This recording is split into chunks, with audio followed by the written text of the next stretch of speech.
La Julieta.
Ignacio, ¿ahí me escucha?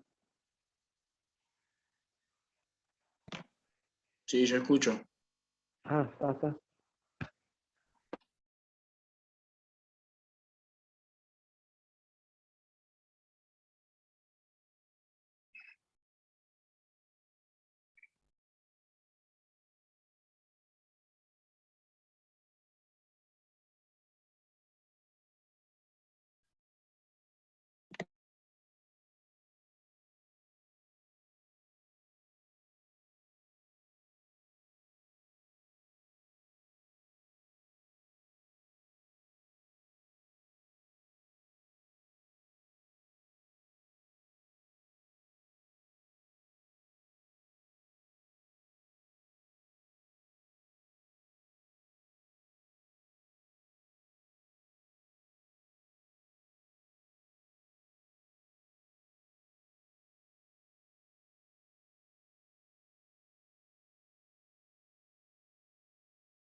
Hola, ¿cómo andan? Hola, buenas tardes. Hola, ¿Qué buenas tal? tardes. Hola, buenas tardes. Hola, buenas tardes. Silenciando. tardes. Ahora sí. Buenas ¿Cómo tardes. están? ¿Bien? Buenas tardes. Ya Bueno. con el tiempo. Confinamiento nos llevó a la virtualidad unos días. Vamos a ver cuánto nos dura, ¿no? Bueno. Nos quedaba pendiente Esperemos que poco. Nos quedaba pendiente la resolución de los jueces, ¿no? Del ejercicio del otro día. ¿Están los magistrados presentes? Sí, estamos presentes. Está muy bien.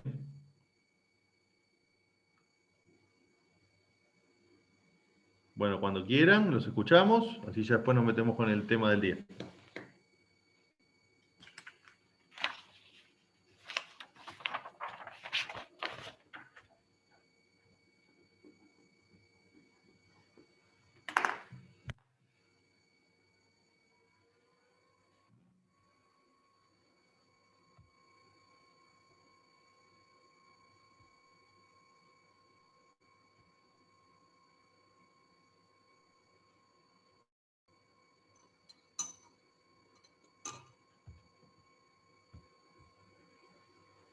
Cuando quieran. Ya va, profe, es que tenía que empezar Luzmina. Perdón, no, pensé que no se había escuchado, por eso, hagan tranquilos. No, Sí, no, no. sí, lo escuchamos, no pasa nada. No, pensé que no se había escuchado que se había dicho. Me estaba...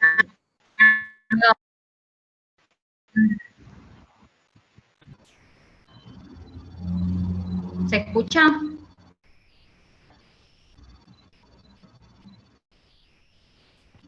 Sí, sí. Sí, se escucha bien. Sí, bueno. ¿Escucha? Bueno, habiendo concluido un cuarto intermedio y luego de haber escuchado más partes, con las facultades que a este tribunal le otorga el artículo 23 del Código Procesal de la Provincia de Buenos Aires, en sus artículos 2 y 5, y en la oportunidad del artículo 336 del Código Penal de la Provincia, Procesal Penal, perdón, de la Provincia de Buenos Aires, nos encontramos en esta audiencia a fin de resolver la requisitoria de elevación a juicio pedida por el Ministerio Público Fiscal y el eventual cambio de calificación legal y excarcelación planteadas por la defensa del señor Varela. Por todo lo expuesto, este tribunal, de manera unánime, considera que ante el planteamiento de la defensa, que alega que existió en las víctimas una culpa concurrente con el imputado en el resultado disvalioso al circular estos, en violación a la Ley Nacional de Tránsito, sin cinturón y ubicado el menor en el asiento delantero, entiende este tribunal que la sola violación de una norma de tránsito no resulta suficiente para atribuirle culpa a las víctimas. En tal caso, para que exista la responsabilidad concurrente, tendría que haber existido en la víctima el conocimiento pleno de que su misión la pondrá en peligro o provocará ciertamente un resultado determinado, y aún así decidir continuar con la acción emisiva aceptando la situación que no surge de los hechos aquí analizados. Segundo, a partir de los argumentos esgrimidos por la defensa para lograr la recalificación de la causa, basándose en el quiebre del nexo causal entre el fallecimiento de la señora Arias y la acción disvaliosa del imputado, creemos que en esta instancia del proceso no se ha acreditado que la sepsis que ocasionó el fallecimiento de la víctima haya sido una consecuencia inevitable por la magnitud de las heridas, siendo estas entonces consecuencia directa de la muerte, como sugiere la Fiscalía, ni que fuera evitable bajo correcto tratamiento hospitalario, quebrando así el nexo causal, como sostiene la defensa. Por lo cual, debe ser dilucidada por criterio de una pericia médica debidamente producida en instancia oral.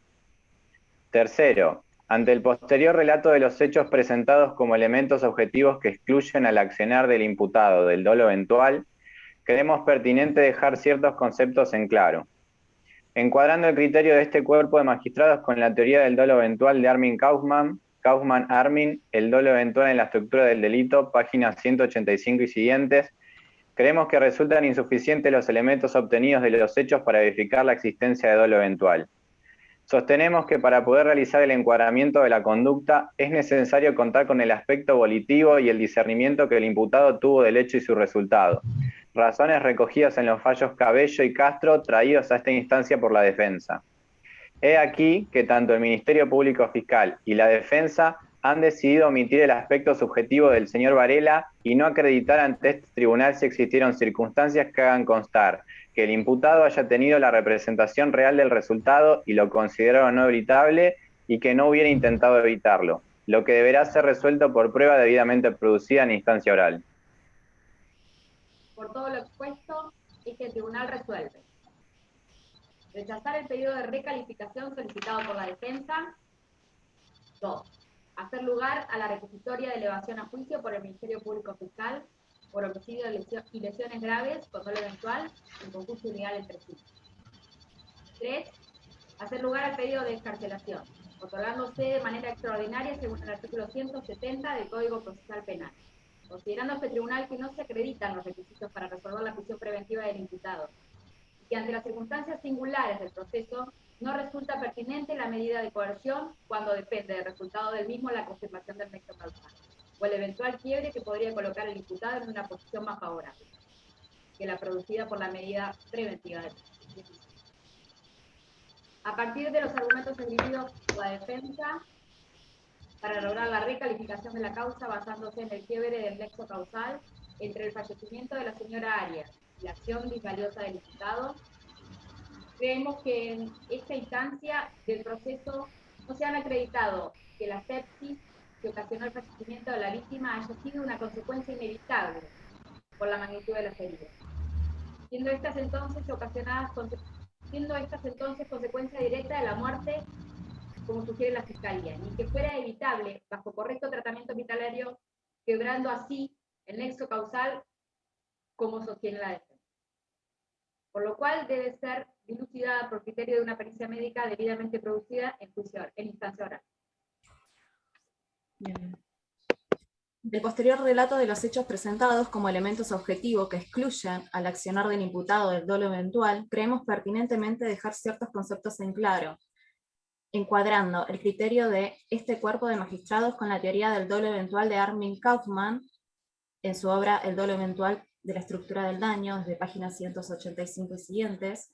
Creemos que resultan insuficientes los elementos obtenidos de los hechos para verificar la existencia del dolo eventual.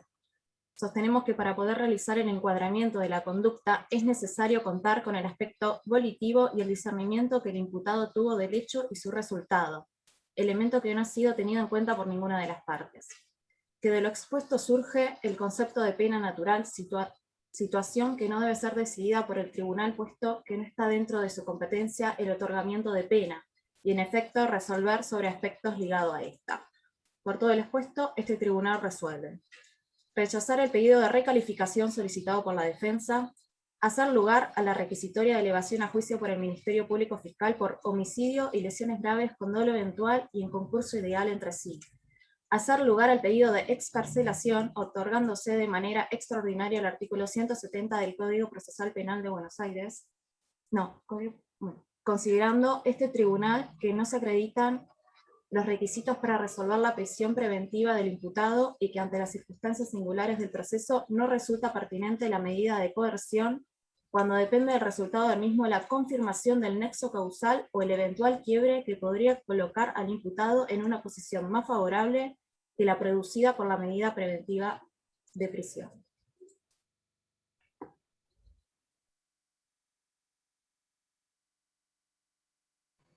Bueno, muy bien. Noté argumentos prácticamente idénticos en ambos casos. ¿Puede ser? Sí, sí. En un momento me confundí, digo, no sé si están en el mismo equipo, están repasando lo mismo. No. Más allá que era el mismo equipo, digo, pero... bueno, algunas cositas. Vamos a arrancar por el final, algunas devoluciones. Y después hablo acerca de un poquito de la Fiscalía y las defensas. En líneas generales, la estructura estuvo bien. Quizás había cuestiones que... pensemos nosotros que en esta instancia del proceso, en la etapa intermedia, como yo les explicaba, digamos, damos por concluida una investigación porque entendemos que está una investigación completa, íntegra, preparada y en condiciones para entrar en la etapa de debate oral. ¿Sí? ¿Qué quiero decir con esto o qué quiero atacar con esto? Que nosotros no podemos decir que una pericia médica en el juicio establezca lo que queremos que determine, ¿sí? Porque si no estamos diciendo, bueno, mire, a que se arregle el tribunal oral. Nosotros llegamos hasta acá, estos son los elementos que tenemos.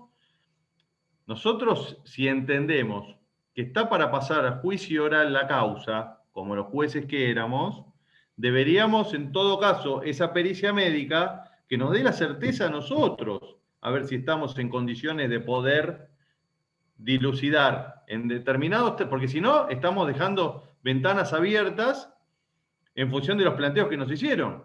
¿Se entiende lo que quiero decir, chicos? Estamos pateando la pelota para adelante, cuando en realidad la prueba que se puede llegar a producir en una instancia de debate oral, que se la conoce como la instrucción suplementaria, es aquella prueba que por una cuestión temporal, por algunas cuestiones excepcionales, no pudo llegar a completarse en la etapa de investigación. Pero no podemos reabrir una nueva, porque a ver, sería como una medida probatoria la realización de esa pericia médica que plantearon en la instancia del juicio oral. ¿Se entiende hacia dónde voy con eso? ¿Sí? En todo caso, se podría haber rechazado, o mejor dicho, mandado a producir esa prueba en esta instancia para después, sí, con todos los elementos, nosotros poder abrir la instancia de juicio o no. ¿Por qué? Porque como yo les explicaba, esta es la instancia donde realmente tiene que quedar delimitado el objeto procesal de cara al juicio, ¿sí? Piensen que el juicio oral, a ver, acá le dimos un formato bastante informal para que puedan practicarlo, ¿no? Pero el juicio oral se abre con los lineamientos que ustedes fijan acá como jueces de la etapa intermedia, ¿sí? Entonces, estaríamos en algún punto, primero, tirándole al tribunal oral facultades de investigación que no las tiene, ¿sí? Y segundo, estamos dejando al imputado librado también a que no hay certeza respecto del objeto procesal sobre el cual va a vincular el juicio, ¿sí? En líneas generales sabemos de qué se trata el hecho, viene, no le cambiamos la calificación, pero bueno, dejamos ciertas ventanas abiertas que no puede ocurrir. Recuérdenme, ¿puede ser que alguno de los grupos la semana pasada planteó la excarcelación sin brindar fundamentos? ¿Había pasado algo así? ¿Alguien se acuerda? Nazareno, ¿vos te acordás? ¿Puede ser que el primer grupo no haya mencionado la excarcelación y no haya planteado argumentos? Yo por lo menos no tengo anotado que haya, no me acuerdo tampoco, y no tengo anotado que haya pedido la excarcelación el grupo 4, y del grupo 1 tengo que pidió excarcelación, pero no tengo fundamentos. Bien, bueno, ahí está, es lo que yo anoté. La defensa 1. ¿No? ¿Cómo? Que sí pedimos la excarcelación. Sí, pero ¿brindaron argumentos de por qué había que excarcelarlo? Esa es mi pregunta. Tengo solamente que el grupo 3 en Fiscalía, cuando se opuso, dijo que no constituía domicilio, pero como no estaba dentro del caso, no lo tomamos en cuenta. Está perfecto. Ahora digo yo, ¿se resolvió la excarcelación del imputado? Me están diciendo que en uno de los ejercicios no fue planteada la excarcelación. ¿No?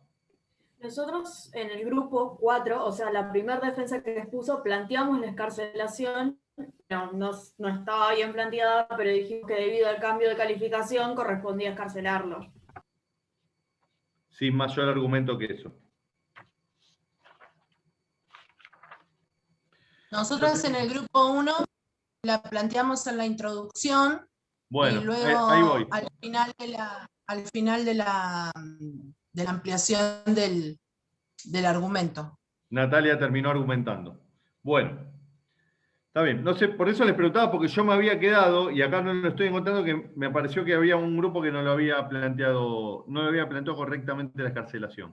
Bueno, vamos a las defensas. Hacer alguna revolución rapidito como para terminar esto y ya nos metemos con el tema de hoy, ¿sí? La defensa 1, arrancó Paula, ¿no?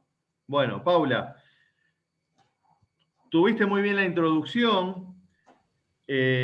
También lo que remarco mucho, y lo voy a remarcar de acá en adelante, es que trabajaste muy bien sin la lectura, ¿sí? No importa si tengamos miedo a equivocarnos, ¿eh? Paula, por ejemplo, quizás no dijo todo lo que tenía escrito o dijo cosas que no las tenía escritas y sin embargo sonó mucho más sólida sin tener que recurrir al papel escrito, ¿sí?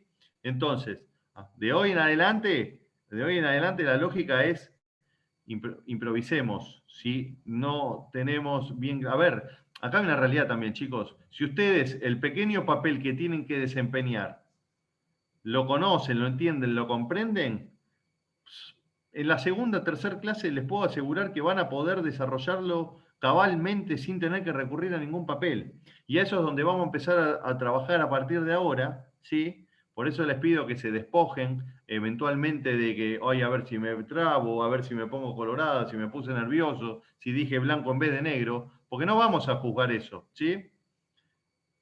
Sobre todo porque van a ver el último día, cuando hagamos el caso del ejercicio final, van a ver ustedes que van a hacer un avión alegando, preguntando o contraargumentando, ¿sí? Pero vamos a partir de ahora a empezar a trabajar en esa lógica. Así que, Paula, vos que te tocó la introducción, muy bien. Luisina, también, bueno, ya lo venís demostrando en la mayoría de los ejercicios. Lo hiciste muy bien. Esto que te voy a remarcar a vos también, que me pareció muy bueno trabajar la imputación objetiva, se lo quiero remarcar a todos porque veo que han hecho un trabajo importante, ¿no? Intentando buscar o construir la presentación del caso de cada uno con fundamentos dogmáticos importantes, ¿sí? Así que si bien esto comenzaba acá con Luisina, también lo hago extensivo a todo el resto porque la verdad que me pareció un punto importante.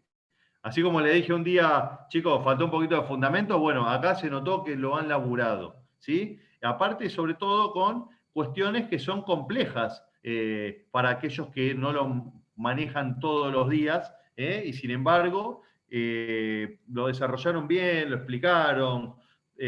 La verdad que resalto ese aspecto, estuvo muy bien. Valentina, también estuviste bien, si bien te tocó un tramo muy corto, entiendo que fue producto de la asignación, pero también el hecho de cómo lo expusiste, tratando de dejar de lado el papel, también lo resalto. Y Natalia, me gustó, estuvo muy bien también la parte que te tocó, estuvo bien también recurrir, por ejemplo, al recurso de la pena natural, tratar de humanizar un poco al imputado, buscar otro costado. Bueno, van a ver que a partir de ahora vamos a recurrir mucho a estas cuestiones cuasi estratégicas.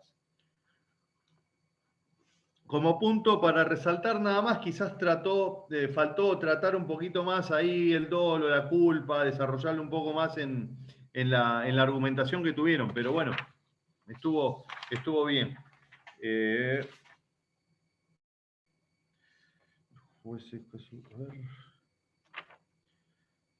La defensa 3 era Gisela, ¿no? Puede ser que siguió.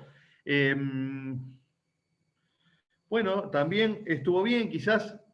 Vamos a, ¿qué es lo que yo les explicaba? Vamos a desestructurar un poquito lo que son las presentaciones, los inicios de cuando inauguramos las audiencias, ¿sí? Vamos a tratar de descontracturar un poco, quizás no tener que ceñirse tanto a la carátula de la causa, o el inicio en la ciudad de Mar del Plata, los tantos días. Esas son cuestiones más propias de las actas que de la audiencia en sí, donde simplemente haciendo una referencia de que hoy vamos a iniciar el juicio vinculado al caso Varela, no sé, suficiente, se encuentra presente la Fiscalía, la Defensa, le damos la palabra al señor fiscal, queda en uso de la palabra.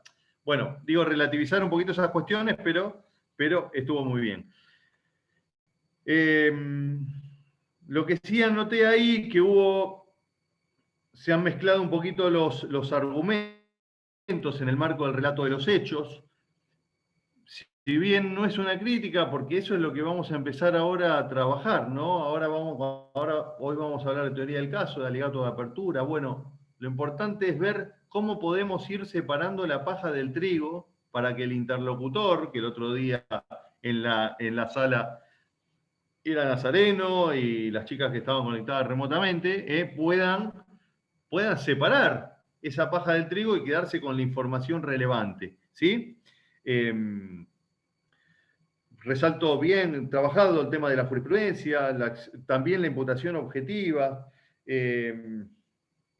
la recalificación que se hizo en cuanto a las lesiones, y acá anoté que estuvo muy bien porque no se leyó para nada y sin embargo fue una argumentación sólida.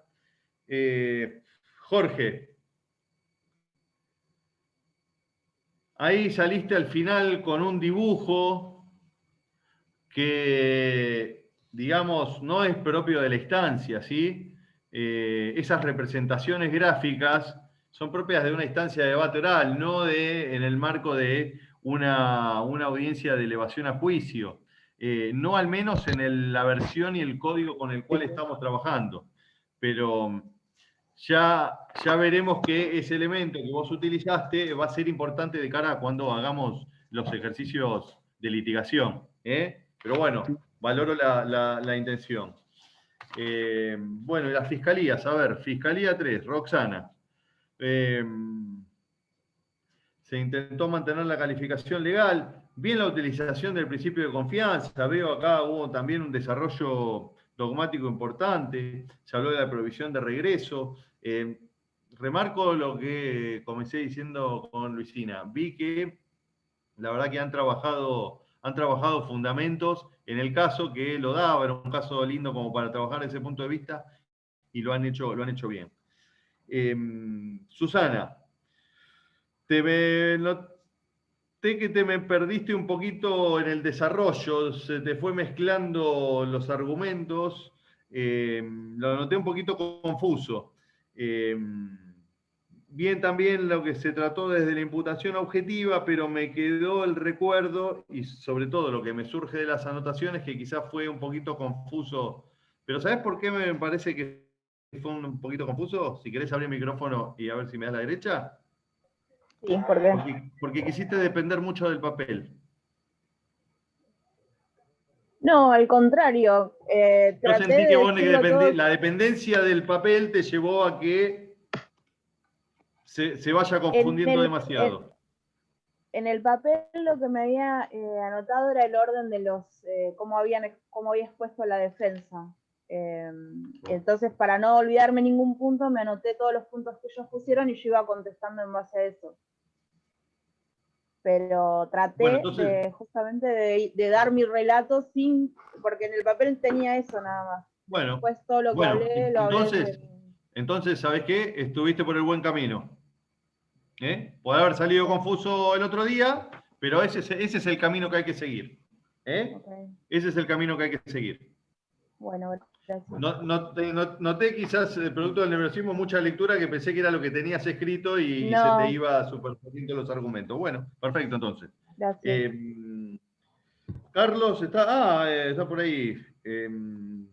Juan está por ahí conectado.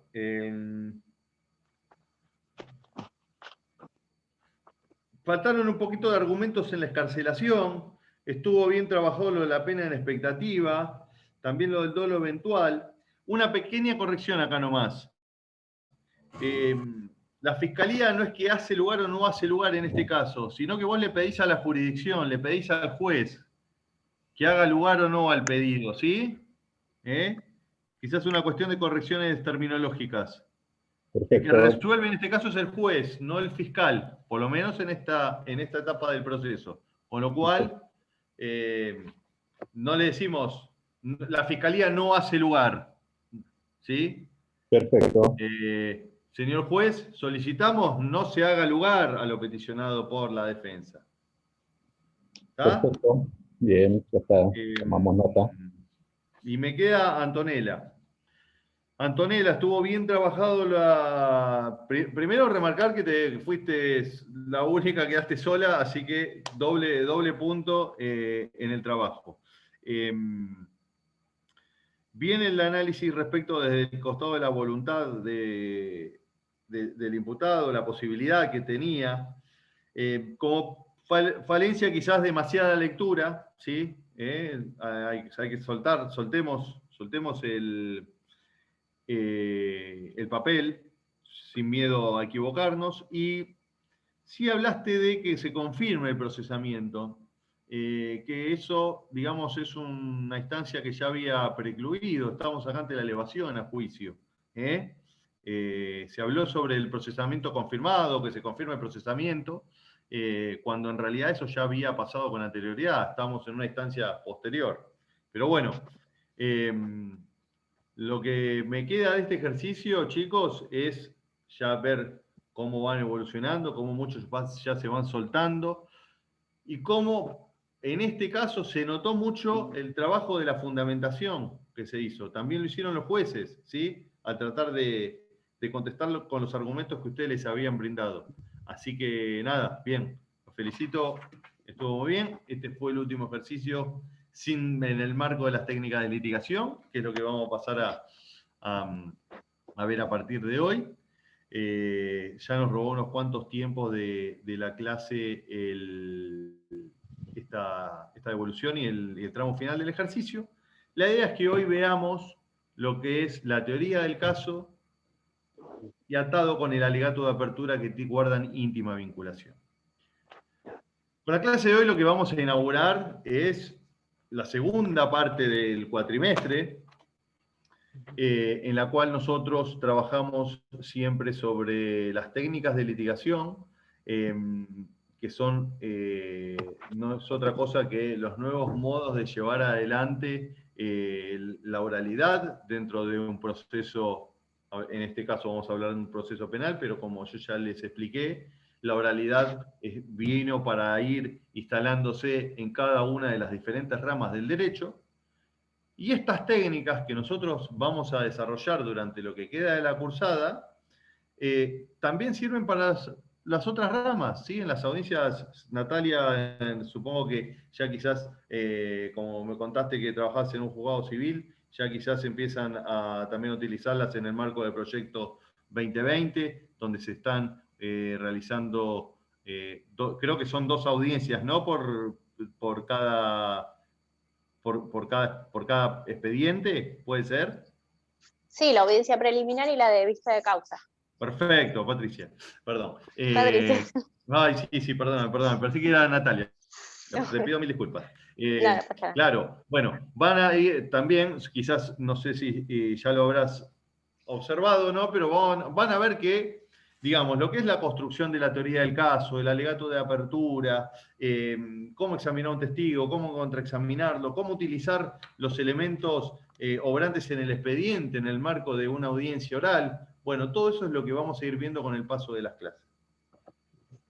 Y vamos a ver que cada teoría del caso, cada alegato que nosotros hagamos, no necesariamente se va a atar a toda la duración del proceso.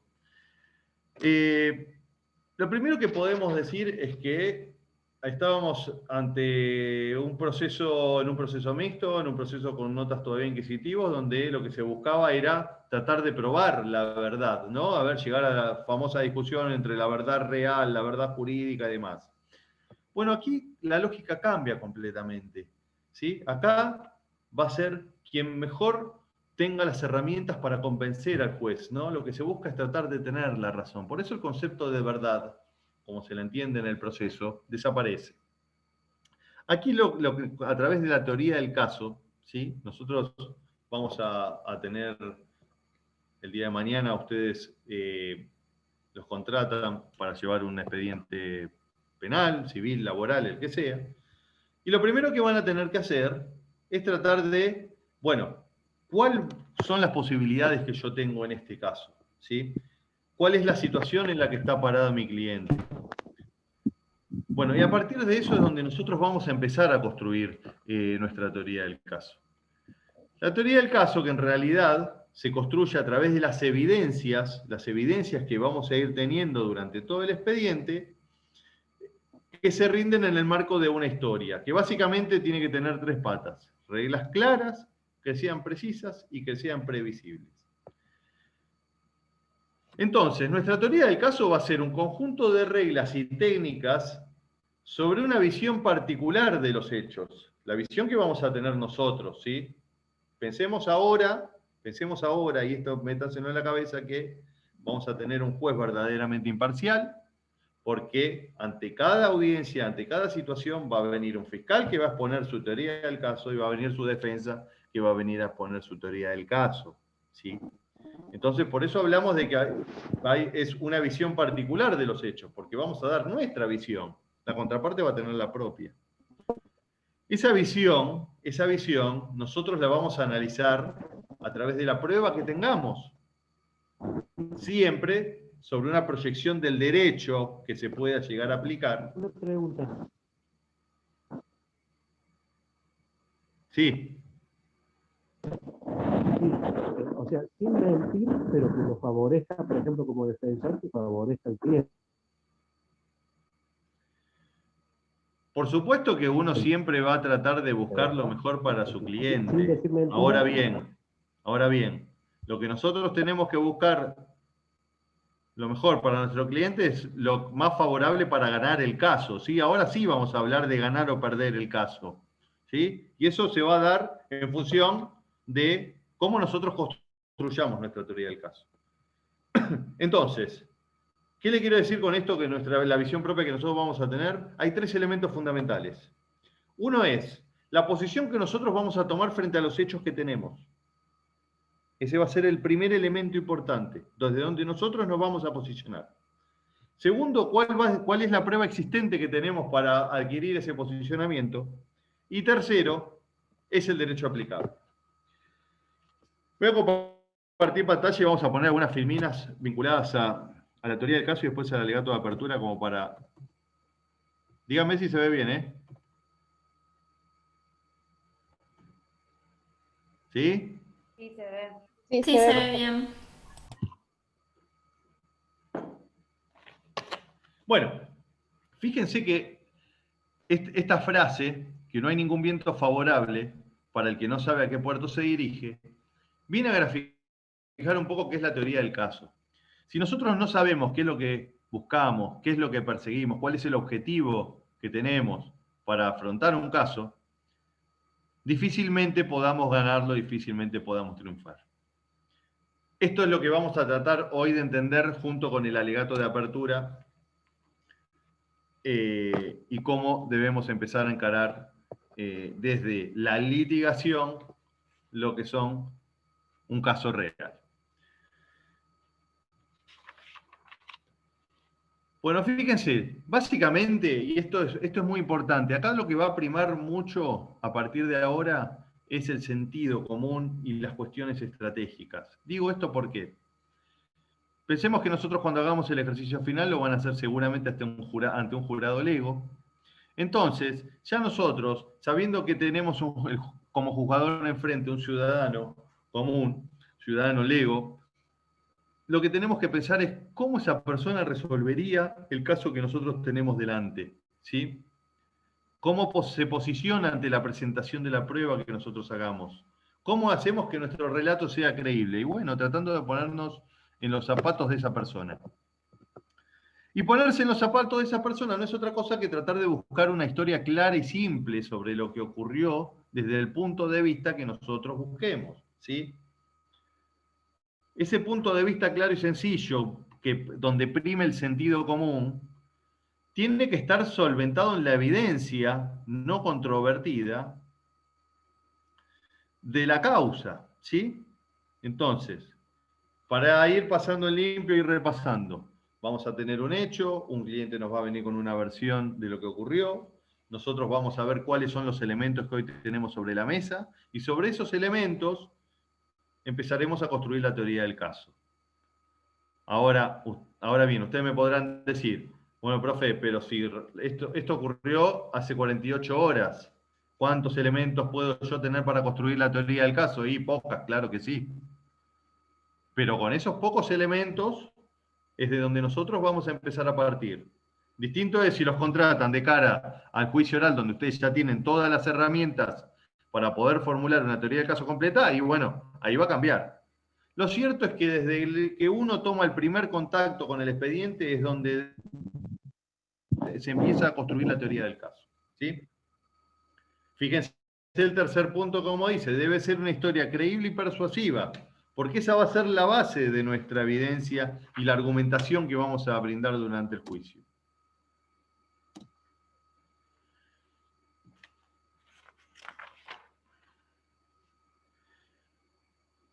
¿Cuál es la utilidad que va a tener la teoría del caso? Bueno, el primer punto es fundamental. Es la herramienta que nosotros nos va a servir para guiar y ordenar todo nuestro trabajo durante todas las etapas del proceso, ¿sí? Si nosotros no trabajamos un caso construyéndolo desde una teoría, es muy difícil que al final del camino podamos triunfar, ¿sí? Eso no significa, a medida que vaya avanzando el proceso, nosotros podamos ir acomodando, podamos ir cambiando la versión de los hechos en función de la versión o de la prueba, perdón, que va a ir surgiendo. Pero lo relevante es que nosotros vayamos construyendo y vayamos teniendo un norte, un faro, desde el inicio del contacto con esa causa, con ese expediente o con ese caso, ¿sí? Si nosotros esperamos o dejamos a la deriva la estrategia del caso, y bueno, difícilmente puede hacer que triunfemos. Digo porque en un primer comienzo podamos tener, llevándolo a cómo podemos aplicarlo hoy en día, una audiencia a tenor del 308. Y si con los pocos elementos que nosotros contemos en ese momento, ya podemos diagramar una estrategia, a ver si nuestro asistido puede brindar declaración o es mejor que se niegue a declarar. Ahora, si nosotros no nos posicionamos desde un punto de vista con la prueba existente hasta ese momento, y bueno, difícilmente podemos asesorar correctamente a nuestro asistido. Ahora bien, si del curso de la investigación surgen elementos que nos van llevando hacia otra orilla, bueno, tenemos que tener la capacidad de que esa teoría del caso tenga cierta flexibilidad para que nosotros podamos ir adaptándola. Pero lo que hay que tener en claro es que estratégicamente desde el inicio tenemos que ir llevándolo de esta manera.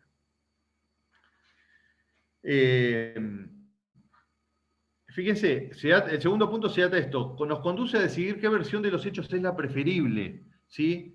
Por eso es que hay que tratar siempre de que haya una estrategia que tenga cierta flexibilidad para que a nosotros nos permita movernos de manera, no les digo como un pez en el agua, pero sí con cierta flexibilidad como para poder ir acomodándonos en función de la prueba que va surgiendo.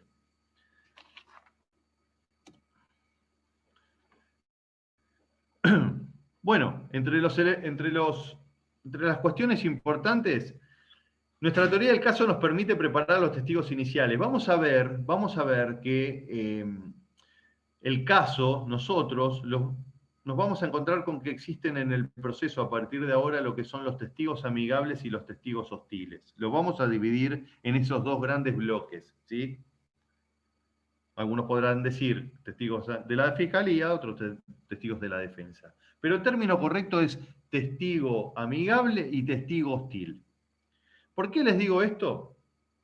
Porque van a ver cuando veamos examen directo y contraexamen que no se interroga de la misma manera a un testigo amigable. Cuando hablamos de testigo amigable va de suyo que estamos hablando de un testigo afín a mi parte y al testigo que yo ofrezco, ¿sí?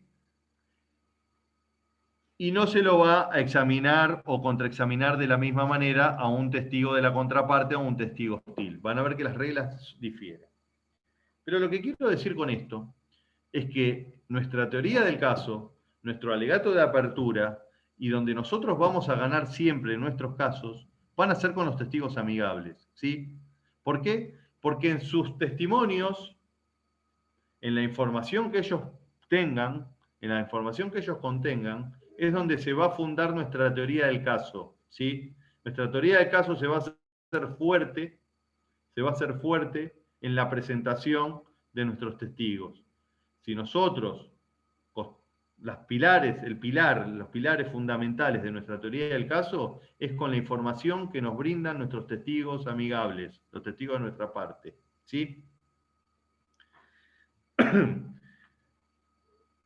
Entonces, van a ver que en esto de la cuestión estratégica también veremos cómo podemos evaluar esa prueba y también de qué manera presentarla, si nos conviene presentarla en un primer momento, en un segundo momento. Van a ver que en el juicio oral también es importante el orden de prelación que le damos a los testigos, porque estratégicamente quizás un testigo nos permita acreditar una cuestión que necesitamos que se introduzca al debate de entrada, y en otros casos quizás lo reservamos para el final por el impacto que pueda llegar a tener.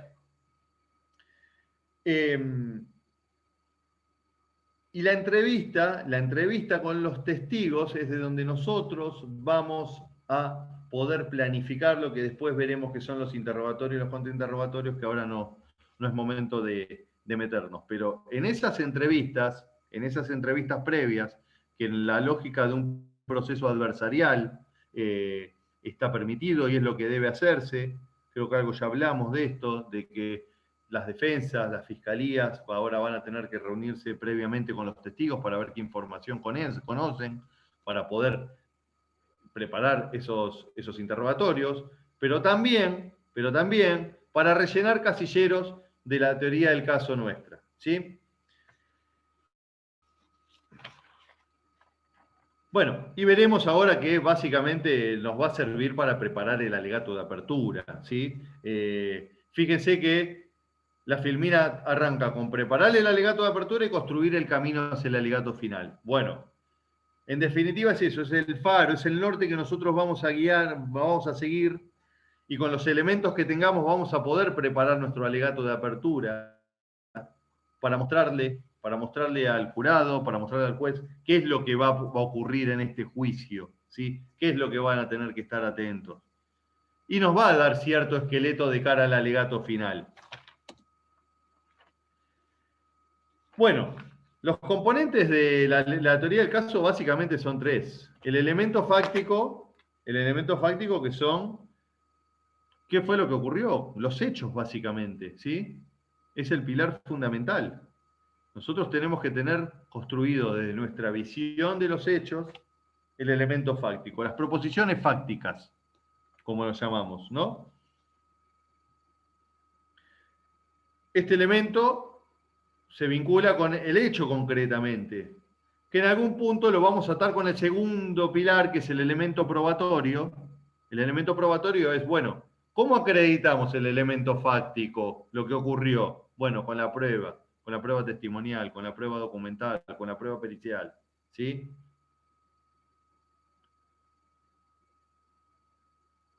Elemento fáctico, los hechos; elemento probatorio, la prueba que acredita aquel primer elemento fáctico; y el elemento jurídico. Bueno, ¿dónde encuadramos jurídicamente esto que ocurrió? ¿Sí? Aquí, chicos, tengan en cuenta algo, que nosotros empezamos en el año 2014, cuando ya se sancionó el Código Procesal, en ese entonces todavía Penal de la Nación, hoy llamado Código Procesal Penal Federal. Empezamos a estudiar y a meternos en esto que es la litigación, que básicamente, chicos, no es otra cosa que un cambio de sistema más al estilo norteamericano, como lo vemos en las películas, en desmedro de el juicio oral europeo continental con otras reglas, ¿sí? Vamos ahora hacia un proceso al estilo norteamericano, básicamente. Y lo que siempre veíamos que los primeros, no sé si habla alguien, los primeros años, bueno, era técnica, bien hecha la pregunta, mal hecha, esto iba en el alegato de apertura, bueno. Pero ¿qué pasaba o qué notamos? Y que no puede faltar, y eso es importante que ya lo vayamos vislumbrando desde ahora, es que no puede faltar el fundamento jurídico, ¿sí? Acá no podemos quedarnos simplemente que se gane el caso, porque me objetó bien la pregunta, porque yo formulé una pregunta subjetiva cuando no correspondía y me quedé sin poder introducir determinada información, ¿sí?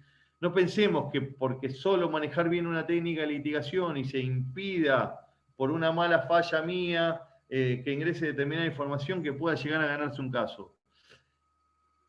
Es muy importante el fundamento jurídico acá también, ¿sí? Hay que pensar, y hoy uno de los temas que está en boga, o de los que más se está desarrollando, es cómo es el trabajo de la prueba, cómo trabajar la prueba, ¿sí? Aparte del fundamento jurídico, bueno, cómo debe hacerse un análisis de la prueba.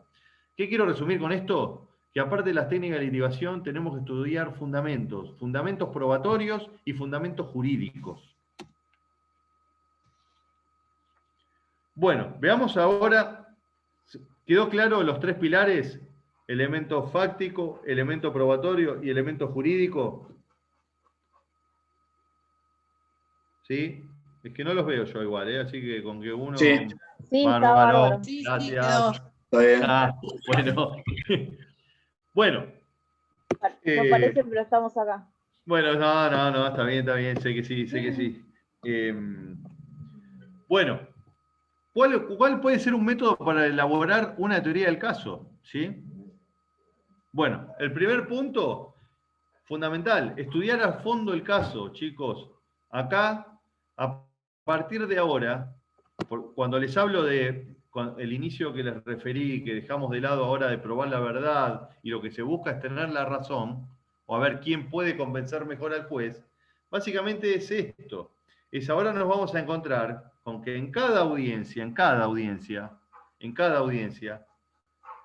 las partes le van a tener que presentar al juez su posición o su visión o su punto de vista de lo que se viene a plantear. Y lo cierto es que el juez no conoce absolutamente nada de los hechos, ni de lo que le vienen a plantear. Entonces, quien mejor esté preparado va a ser quien vaya a ganar el caso, ¿sí? Y para ganar el caso, el primer punto fundamental es estudiar a fondo, conocer todos los elementos, ¿sí? Es muy importante el segundo punto, la identificación de los hechos relevantes, porque eso es lo que nos va a empezar a dar el esqueleto, el esquema, nuestra columna vertebral, ¿sí? A partir de la elaboración de las proposiciones fácticas, los hechos relevantes los vamos a llevar a las proposiciones fácticas, como nosotros vamos a elaborarlos, ¿sí? Fíjense, hechos relevantes, atémoslo al elemento fáctico. La elaboración de las proposiciones fácticas lo vamos a atar con los elementos probatorios que nos van a conducir a los elementos del tipo penal. Bueno, fíjense en este caso que revelen su falta de cumplimiento, ¿no? Estamos hablando en un sentido u otro, ¿sí? Pero queda claro cómo se tiene que hilar el hecho, la prueba y cómo se encuadra jurídicamente. Perdón. Entonces, tenemos que identificar, les decía, aquellos medios de prueba. ¿Cómo hacemos para aquellas proposiciones fácticas, estos hechos relevantes que devienen en proposiciones fácticas? Bueno, ¿cuáles son las pruebas que tenemos para acreditarlo? Es muy importante también individualizar el móvil de los hechos, ¿sí? Fíjense el último ejercicio que trabajamos. Bueno, algunos hablaron de la voluntad que había tenido el imputado, de cuando se le cayó el teléfono o no. Bueno, fíjense, ahí donde nosotros en esas cuestiones podemos ir individualizando cuál fue el móvil o buscando alguna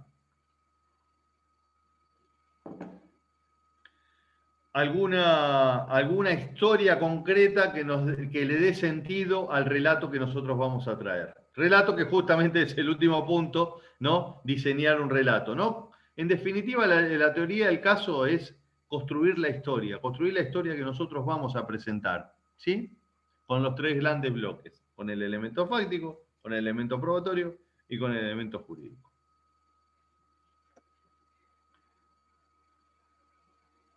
Esta filmina básicamente se data con esto que yo les hablo del sentido común y de pensar ya desde el primer momento en que nosotros tenemos que convencer al jurado, tenemos que convencer al juez. Está claro que no vamos a hacer la misma ya pensándolo en términos de alegato. No, no, está claro que no vamos a hacer un mismo alegato de apertura si estamos ante un jurado profesional o ante un tribunal colegiado o ante un jurado popular. Eso está claro, ¿no? Ya después veremos estratégicamente qué es lo que nos conviene, hacia dónde vamos. Pero el relato, el diseño del relato, básicamente es esto. Expresar los hechos, que haya una narrativa, una estructura narrativa completa, ¿sí? Que nosotros pensemos que acá tenemos que contar un cuento, y ese cuento lo tenemos que convencer al juez o tenemos que convencer al jurado. Y sobre todo, de cara, si vamos a tener un jurado, que eso pueda ser sostenido de manera fácil, ¿sí? Pensemos que después, si no, nosotros vamos a quedar atados de nuestros propios dichos, ¿sí? Recuerden, la teoría del caso tiene que tener flexibilidad. No solo en cuanto a que durante el transcurso de la investigación o del proceso podamos tener que cambiar, sino también desde este punto de vista, que nosotros tengamos elementos para poder sostenerlo de manera sencilla, que no nos sea rebuscada tener que el único elemento probatorio que tenemos agarrado con alfiler, desde ahí construimos nuestra teoría. No, vamos a tener hechos relevantes y vamos a tener en la capacidad nuestra como litigantes de poder tratar de, con la prueba que tenemos, construir una versión sólida de los hechos. Pero solidez, piensen también en sencillez, ¿sí? Porque después quedamos quizás atados a esta cuestión. Esto de respetar el orden cronológico, vamos a ver que en algunos casos nos va a servir, en otros no, depende de los hechos, pero sobre todo lo más importante es que sea creíble, que esa historia sea creíble y podamos convencer al jurado. A ver, los primeros que nos tenemos que convencer somos nosotros, pero también desde un punto de vista de un sentido común. Bueno, esto ya hablamos, desde donde se construyen y lo que se busca acreditar, ¿no? Las proposiciones fácticas, no está de más repetirlo, las vamos a construir a partir de los hechos relevantes que tengamos, ¿sí?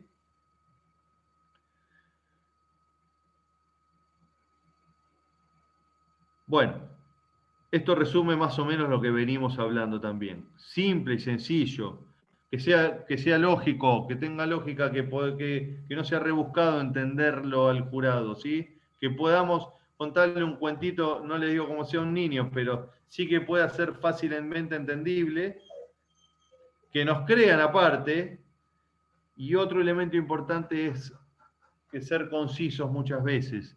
Vamos a ver que a veces nos perdemos en información irrelevante y quizás lo que nosotros queremos dejarle asentado al juzgador o al jurado en tanta minuciosidad o en tantos detalles a veces se pierde. Y la suficiencia jurídica... Una consulta, doctor. Sí. Una consulta. Sí. La actividad del caso, cuando usted se refiere, ¿no? Puede ser una sola, que sería la del fiscal, y el defensor se encarga de desacreditarla, o puede haber dos distintas, ¿no? Exactamente, ahora iba a ir a eso. A la diferencia entre ambos roles. Ah, listo. No, está bien, Ignacio, me viene bien como el pie como para hacerlo ahora antes de que pasemos al esquema básico. Nosotros vamos a tener siempre, el representante del Ministerio Público va a tener la carga de imponer una teoría del caso basada en las circunstancias de modo, tiempo y lugar de los hechos, ¿sí? El fiscal va a tener la obligación de imponerle al imputado sobre qué tiene que defenderse, cuáles son los elementos con los que cuentan con su contra, ¿sí? Sepamos que la teoría del caso del fiscal, en definitiva, siempre va a ser los hechos en concreto, con todas sus circunstancias de modo, tiempo y lugar, la prueba que tiene, y va a ser quien va a delimitar el objeto procesal. Eso pesa sobre el fiscal, sobre el titular de la acción, ¿sí? Y por otro lado, nosotros nos vamos a encontrar con la defensa. La defensa que puede tener tres variables. Una de ellas es una defensa pasiva, en la cual escuche la teoría del caso del fiscal, que quizás no cuestione los hechos, que quizás apenas cuestione la participación, mire a lo que se lo puedo llevar, a ver si hubo un dolo eventual o una culpa con representación en algún caso, como nos pudo ocurrir, pero no más que eso. Después podemos encontrarnos con una defensa activa, como decía Ignacio, que presente su propia teoría del caso, su propia versión de los hechos. Y ahí podemos encontrarnos con una defensa mixta, por llamarlo de una manera, que pueda tomar cuestiones de alguna defensa pasiva y otra de una defensa activa. Pero lo cierto es que la libertad que tiene la defensa para construir la teoría del caso es completamente diferente a la del acusador. ¿Se entiende? No sé si quedó claro con esto, Ignacio. En el caso de la defensa pasiva por parte del defensor, ¿es una sola teoría del caso entonces?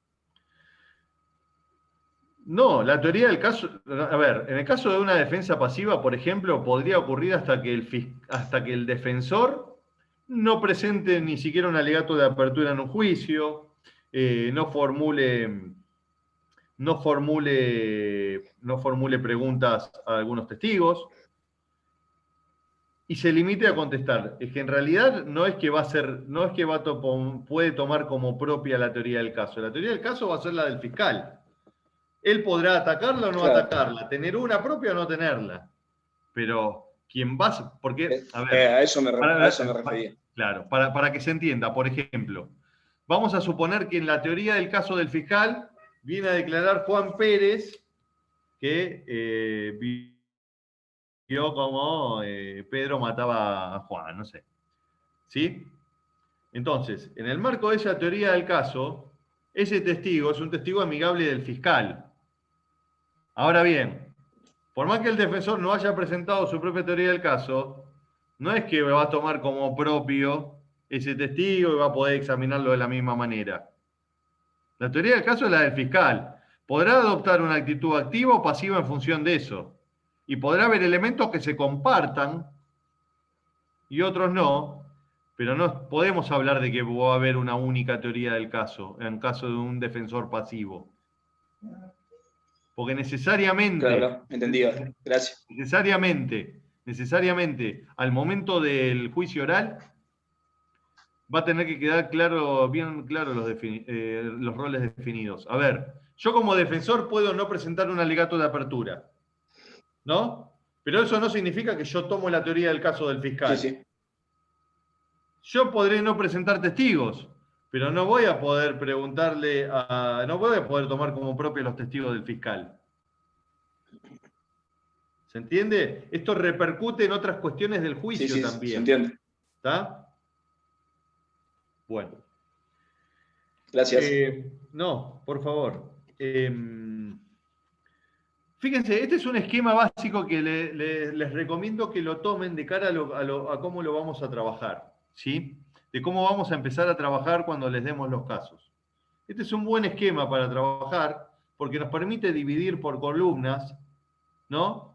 Los hechos relevantes, las proposiciones fácticas, cuáles son los elementos del tipo penal en juego que con algún hecho relevante o con alguna proposición fáctica tendríamos cubierto, y cuál es el elemento probatorio de la causa, léase la testimonial de Juan Pérez, que probaríamos tal o cual cuestión, ¿sí? Nosotros lo que tenemos que pensar es que nuestra teoría del caso va a ser como un puzzle. Ese puzzle va a tener fichas, otras les va a faltar. Está en nosotros, y después veremos cómo en el marco del juicio, cómo nosotros nos imaginamos esa imagen, ese dibujo real, ¿sí? Y cuáles son las fichas que por ahora tenemos, cuáles son las fichas, si es un estadio prematuro de la investigación, trataremos de ir completando. Y si estamos en el juicio oral y nos están faltando fichas, ¿cómo vamos a hacer para convencer al juez o al jurado de que la ficha que falta es la que nosotros decimos y de esa manera el dibujo está completo? ¿Se entiende cómo lo que quiero graficar con esto? Entonces, este esquema es muy importante porque nos va a permitir ver dónde estamos parados, ¿sí? Ustedes cuando les demos el primer caso para trabajar, van a tener que tener la capacidad de ver, bueno, a ver, acá cuáles son los hechos relevantes. Bueno, las proposiciones fácticas, ¿no? ¿Cómo puedo yo mostrar esto? A ver, como esa proposición fáctica, ¿qué parte del tipo penal estoy cubriendo? O puedo arrancar al revés. Bueno, tengo esta prueba. A ver, esta prueba, con estos testigos, ¿qué pruebo? ¿Qué estoy probando? ¿Juan Pérez me brinda algún hecho relevante para mi teoría del caso? Y no, bueno. ¿Me cubre algún elemento del tipo penal? Y en algún punto sí. Bueno, me podrán decir también que si me cubre algún tipo penal es un hecho relevante para mi teoría del caso, por supuesto. Anoten este esquema y después van a ver cómo vamos a ir rellenando cada uno cuando trabajemos en concreto.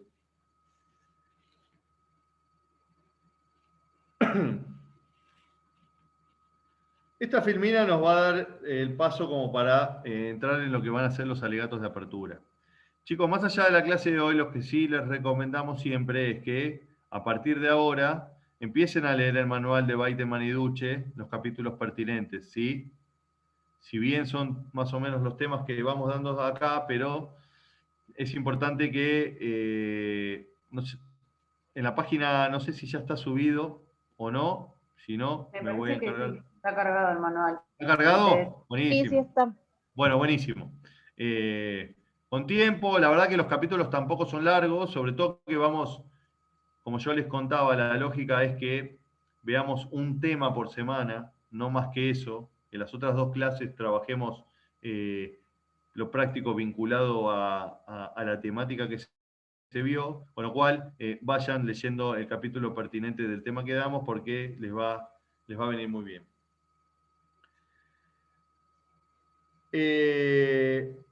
Pasemos ahora a los alegatos de apertura, que esta filmina, más allá que pasamos a otro archivo, nos va a introducir en el tema. Básicamente el alegato de apertura es el tráiler de la película, ¿sí? Yo les hablé de teoría del caso que podemos en determinadas instancias del proceso. Cuando hablamos de alegato de apertura estamos hablando de que vamos a empezar un juicio oral, ¿no? De esta manera vamos a abrir la instancia oral. No significa que en otra parte del proceso podamos tener alguna audiencia de determinada producción de prueba en la cual pueda llegar a realizarse alguna introducción vinculada a la materia que podríamos entender como un alegato pequeño de prueba. Pero bueno, para no confundirnos demasiado, situémonos en lo que va a ser el juicio oral y qué es el alegato de apertura. El alegato de apertura básicamente no es otra cosa que el tráiler de la película que vamos a ver durante todo el juicio, ¿sí? Piensen cuando vamos al cine, cuando estamos esperando que comience la película y vemos el tráiler de otra, ¿qué nos está mostrando ese tráiler? Bueno, más o menos de qué va a versar y tratar de captar nuestra atención para que vayamos a verla, ¿sí?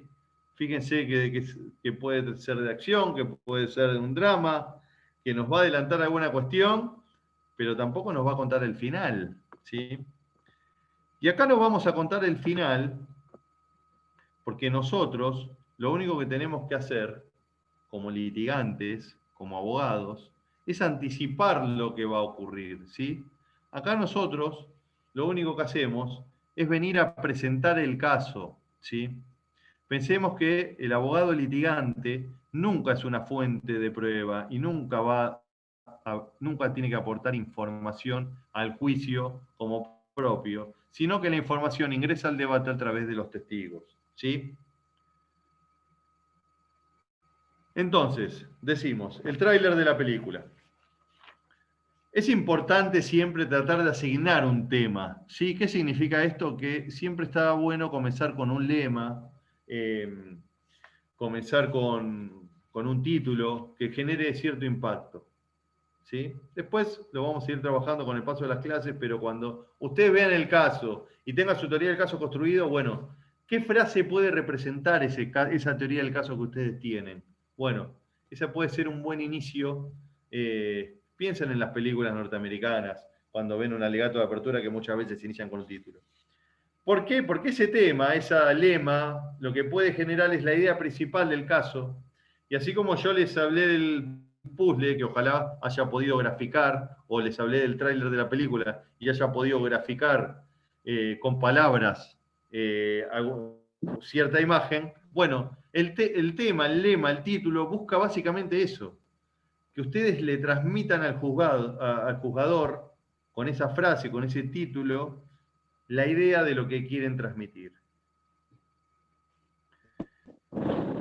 Ese tema, ese lema tiene que ser cortito, tiene que ser impactante y justamente explicarse por sí solo. En esa frase ustedes tienen que tratar de brindar ya una idea de lo que quieren decir.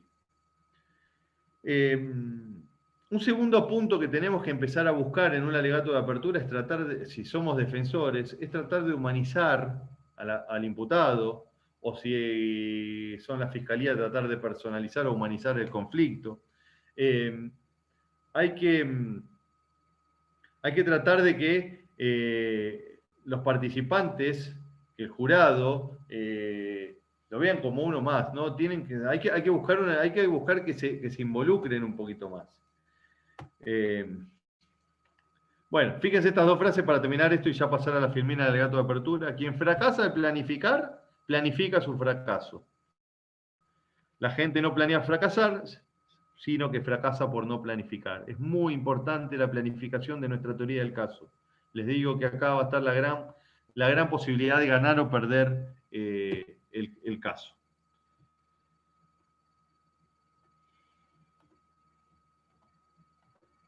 Vamos ahora a los alegatos de apertura.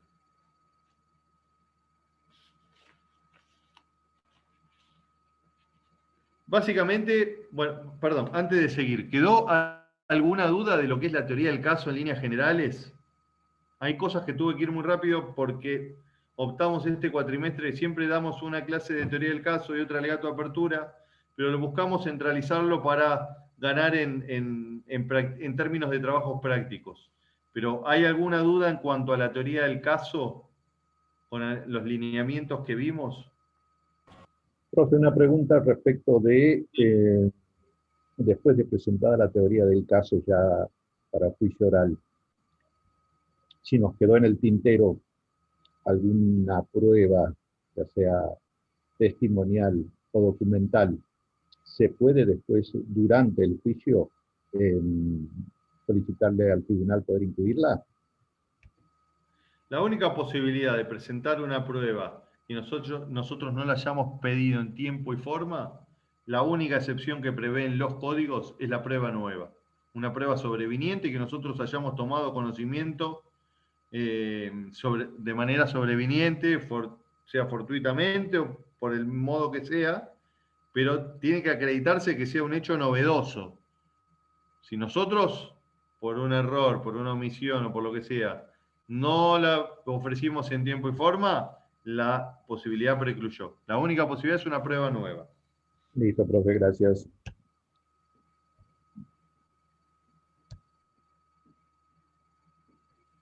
Una consulta. ¿Sí? En el caso que hablábamos hoy de que la defensa puede ser pasiva, activa o mixta. Sí. En la defensa pasiva, sería por ejemplo el caso donde el hecho realizado por el imputado, sus culpabilidades, es tan evidente que no tiene medios como para agarrarse y el medio que tiene es atacar cómo el fiscal llevó el proceso. Entonces, en base a eso, la defensa poder manejar la teoría. Podría ser. Las variables son infinitas también. Digamos, tendríamos que pensar ahí en términos estratégicos cada defensor en particular. Quizás donde un defensor ve que pueda realizarse una defensa activa porque puede probar que su asistido no tuvo participación, quizás otro defensor ve que con una defensa pasiva puede obtener un mejor resultado. Acá nos vamos a encontrar también con muchas cuestiones que son subjetivas, ¿sí? Y en esa subjetividad todos también podemos tener impresiones diferentes. de cómo encarar algunas cuestiones o las probabilidades de éxito. Está bien. Sí, o sea, yo te puedo decir que sí, Paula, y... pero ¿me Ya entendés más lo que quiero de decir? la estrategia de cada uno, seguro. Y en Pensemos ese esto caso, que...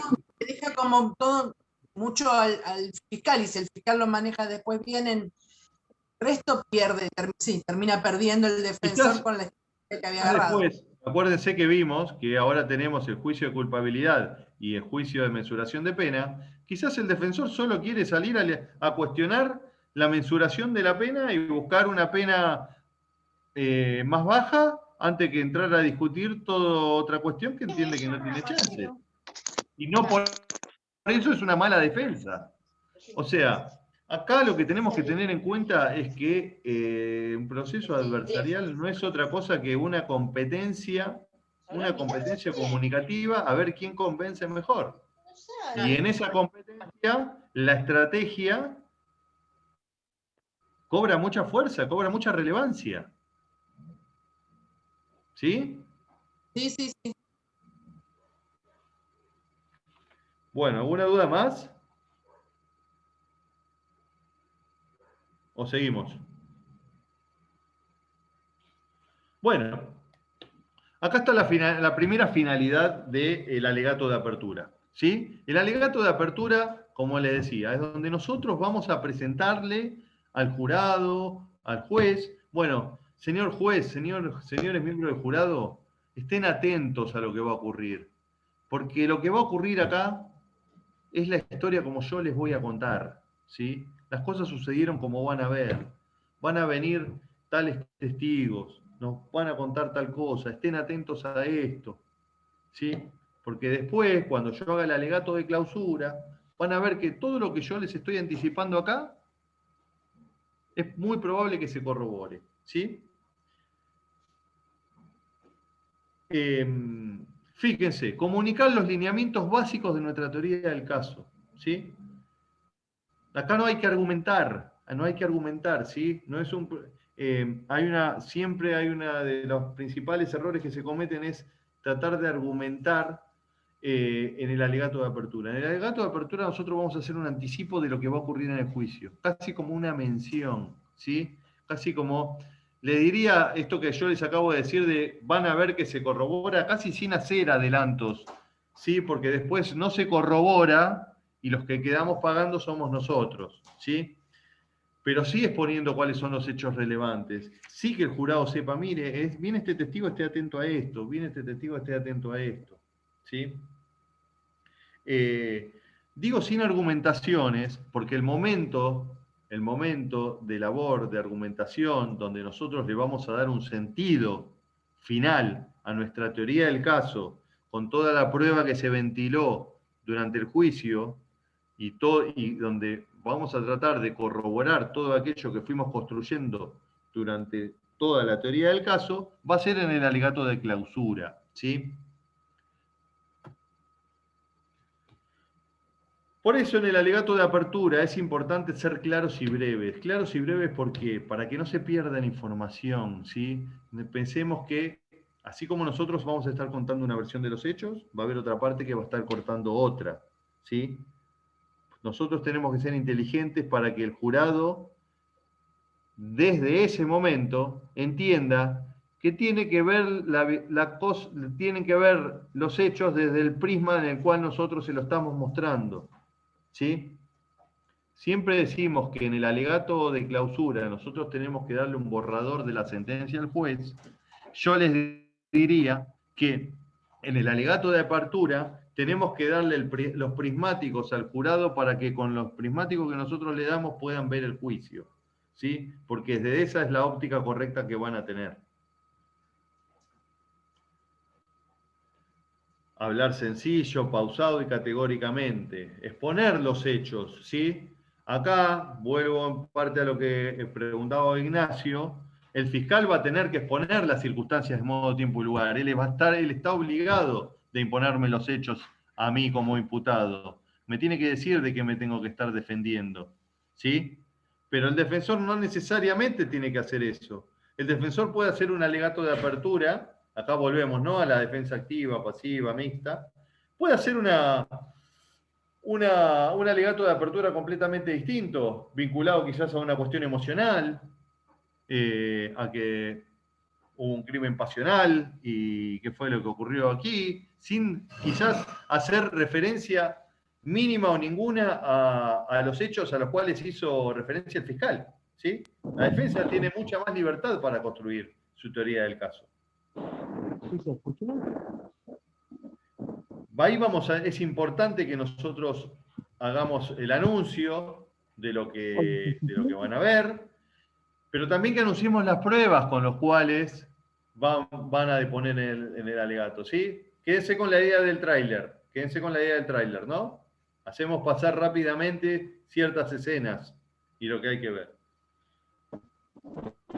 Es muy importante que si nuestro caso, porque en nuestro caso otra cosa que me olvidé decirles, que tenemos que trabajar fuertemente es las fortalezas y las debilidades que tenemos, ¿sí? Y de eso tenemos que ser conscientes y tenemos que hacernos cargo. Si nuestro caso tiene debilidades, es importante que nosotros en el alegato de apertura las expongamos, ¿sí? ¿Por qué? Porque nosotros nos anticipamos a la contraparte, que va a conocer nuestras debilidades, como así nosotros conocemos las de ellos, y como así también nosotros conocemos sus fortalezas. Porque digo, ustedes estarán pensando, bueno, pero ¿cómo conozco la teoría del caso de la contraparte? Bueno, obviamente que hasta el momento del alegato de apertura no la vas a conocer la teoría del caso, pero sí conoces el caso, y sí conoces la prueba, y conoces la prueba que te afina a tu teoría del caso, y conoces la teoría que les afina a la contraparte. Entonces, así como nosotros trabajamos nuestra teoría del caso y nuestra estrategia, sabemos hacia dónde puede ir la contraparte. ¿Está? Entonces, es importante que sepamos que también si tenemos debilidades a adelantarlas, porque así le quita valor a la contraparte. Volvemos a los tres pilares, los tres elementos fundamentales. Tenemos necesariamente aludir a lo fáctico, a lo probatorio y a lo jurídico.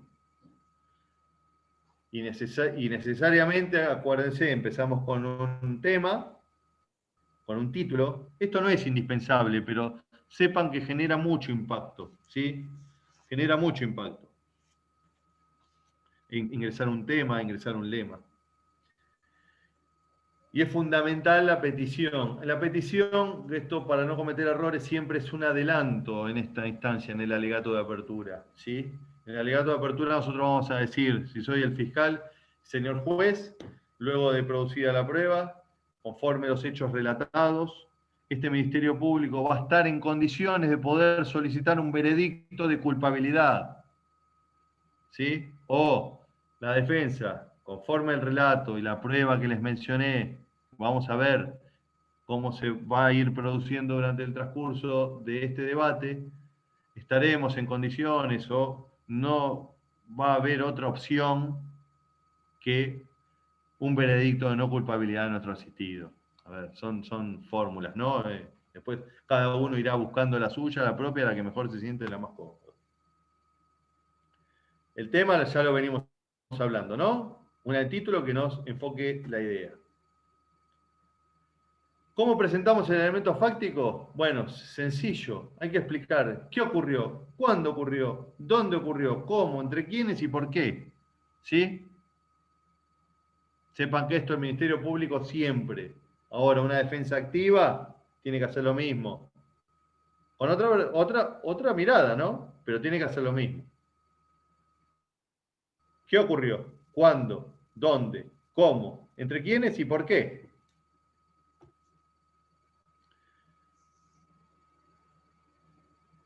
Fíjense cómo presentamos ahora el elemento probatorio, ¿no? Esos hechos que yo acabo de mencionar, lo vamos a acreditar con los testimonios de Valentina Barros, Paula Nixdorf, Jorge Martín. Y fíjense que Valentina nos va a venir a hablar de, y fíjense que Paula nos va a venir a hablar de, que va a corroborar los hechos que yo les acabo de mencionar. A su vez, esta evidencia la evidencia que vamos a presentar, la lapicera con la cual se produjo el homicidio. Bueno, no sería el caso mostrarla todavía, porque eso hay que introducirla al debate, perdón, pero traeremos como evidencia el elemento cortopunzante con la cual le provocó la muerte, la cual va a ser reconocida por los peritos fulanito y fulanito. ¿Sí? ¿Se entiende cómo se va? Probamos en los hechos, después cómo hacemos un pequeño desmenuzamiento de la prueba. Pero fíjense que yo no estoy diciendo, Valentina no va a venir a decir esto, fíjense que nos declarará sobre tal cuestión. ¿Sí? Nunca pongamos en palabras nuestras cosas que no dijeron los testigos, porque eso redunda en una pérdida de credibilidad. Cuando hablamos de sentido común, cuando hablamos de convencimiento, estamos hablando de credibilidad. Después ya vamos a ver cómo se construye la credibilidad de los testigos y cómo se destruye la credibilidad del testigo de la contraparte. Volvemos a lo mismo. ¿Cómo conseguimos tener la razón? ¿Cómo convencemos? Y siendo los más creíbles. ¿Sí? Entonces, si nosotros anticipamos en el alegato de apertura cuestiones que luego no ocurren en el debate, los únicos que pierden credibilidad somos nosotros. Y aparte es una mala técnica de litigación, porque el litigante no puede introducir información al juicio. Bueno, básicamente acá tenemos dos modos de lo que venía yo hablando, ¿no? Una mención genérica sería con la prueba que se presentará durante el desarrollo del debate, vamos a demostrar tal cuestión. Y si no, que me parece, a mí me gusta más y más concreta y más específica, y sobre todo que hay que rellenar un alegato de apertura, es una mención específica, ¿no? La mención específica vinculada al testigo, porque también ya un juzgador atento, bueno, ya sabe que tiene que estar atento al vecino Juan Pérez.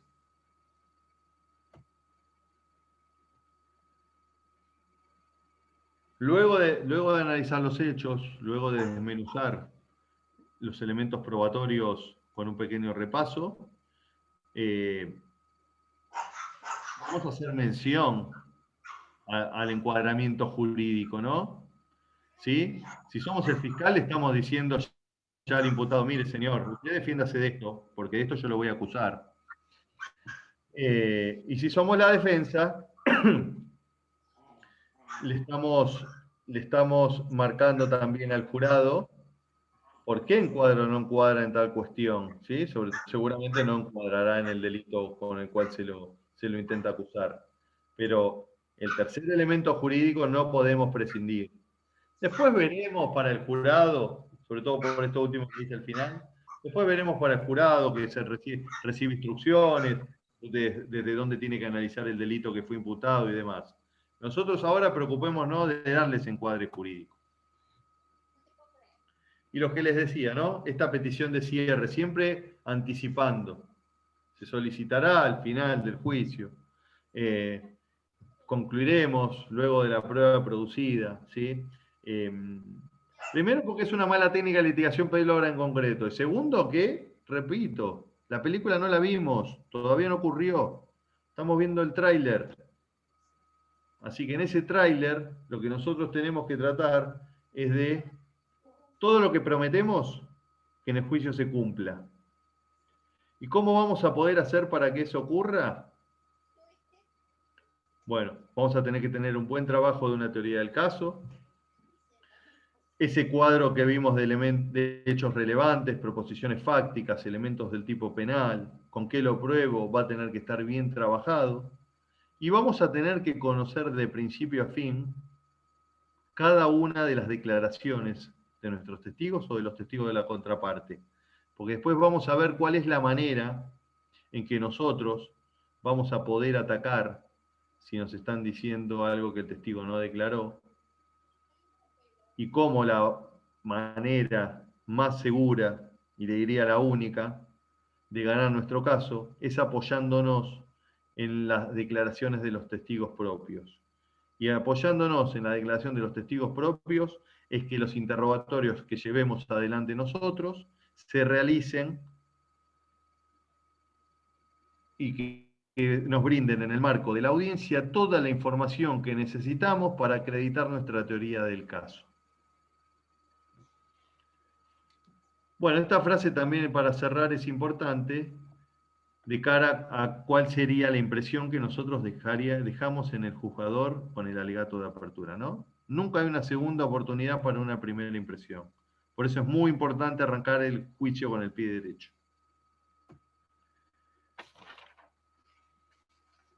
Estos lineamientos, esperen que dejo de compartir. Bueno, estos más o menos son los lineamientos a grosso modo que vamos a empezar a trabajar